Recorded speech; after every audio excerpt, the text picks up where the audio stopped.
See, the way the question is asked and also the way normally it's addressed is, people think there is something called as negative thought and positive thought. They want to remove the negative thoughts and have only positive thoughts. For such people, I would ask them to just experiment for 10-15 seconds. Let them forcefully remove one thought from their mind. For example, next 10 seconds, just don't think of a monkey. Try not to think of a monkey for next 10 seconds. You will see you will be full of monkeys. So what I'm saying is, this is the nature of your mind, because in this mind, all the three pedals are throttle. There is no brake, there is no clutch. Whatever you touch, it will only go faster.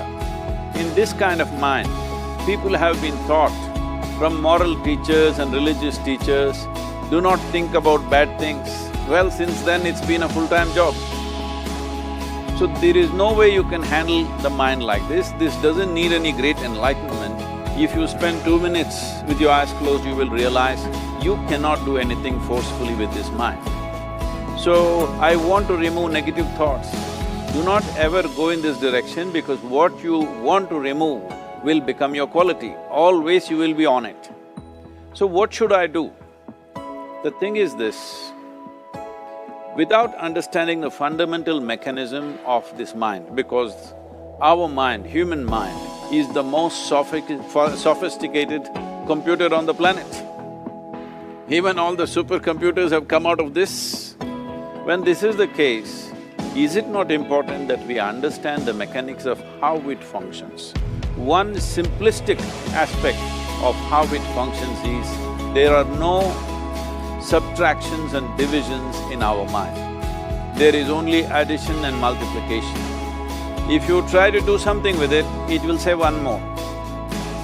If you try hard, it will multiply into many more. In this mind, you don't try to identify what is positive, what is negative and try to remove it. First of all, one needs to understand, this mind of yours, this body of yours is supposed to serve you. The life that you are is important. Body and mind are vehicles that must serve us. If you sit in a vehicle, it must go where you want to go. If it goes to its own destination, what is the point of such a vehicle? It's just a nuisance. Right now, most human beings are unfortunately experiencing this fantastic possibility of human mind as a nuisance, as a troublesome thing. Well, this is the most beautiful thing you have. It's just that you need to pay little attention as to how it functions. One simple thing is this. First and foremost process is that if you close your eyes, even if you cannot see anything, you're still there. It is through the window of your eyes that you're looking out, but if you close your eyes, it doesn't mean that you don't exist, you still exist. So beyond your thought, you still exist, beyond your emotion, you still exist. So that you, the life that you are, this has to come into your experience. Why is it that you're not allowing that to come into your experience, which is the most significant aspect of who you are? Who you are right now, the most significant aspect is, you and me are alive right now, this is it. What I'm thinking, what you're thinking is not the important thing. We are alive right now, that is the important thing. So, it is important that you focus on this fundamental sense of aliveness within you, and then you will see there is a natural distance between you and your thought process. Once there is a distance between your psychological process and your physiological process, this is the end of suffering. Because there are only two kinds of suffering that human beings go through, physical suffering and mental suffering. Once you create a little space between you and your mind, between you and your body, this is the end of suffering.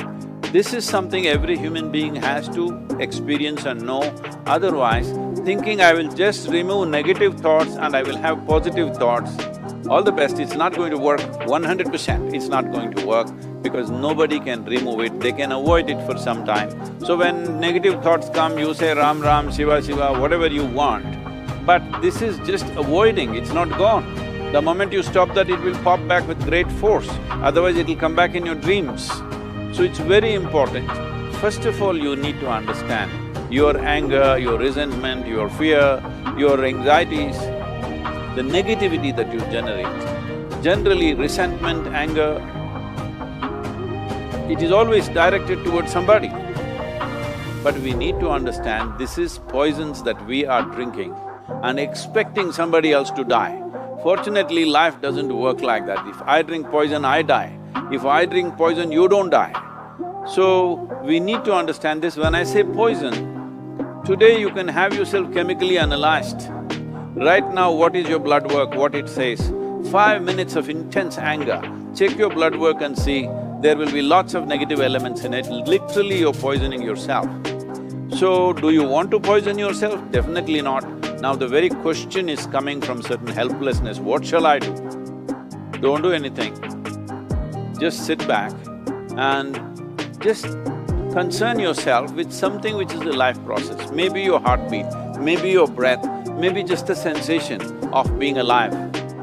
Depending upon how sensitive or how perceptive you are, something which indicates life to you, just pay attention to that for some time. Slowly you will see there is a distinction between what is you and what you have gathered, which includes both your physiological and psychological possibility or mess, whatever you made out of it.